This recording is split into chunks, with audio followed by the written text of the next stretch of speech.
जवन भइल रहे गलती न फेर होई हो। कोरोना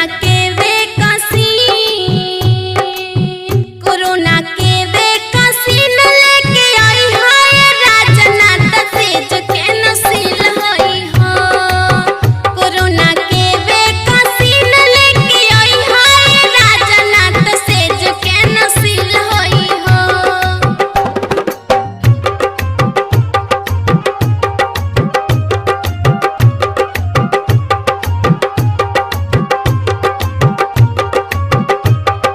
कपड़ा तू पेनी हो से कसी डरेस हो। अब घरे हम तो करे मुंड फरेस हो।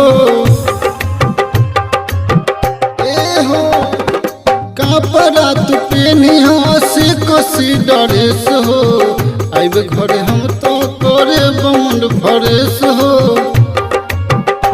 अब घरे तो फिर बात ढेर होई हो।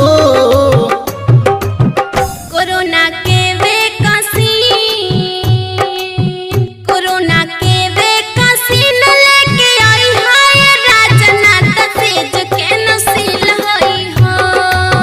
कोरोना के वैक्सीन लेके आई है राजना तेज के नसील होई हो।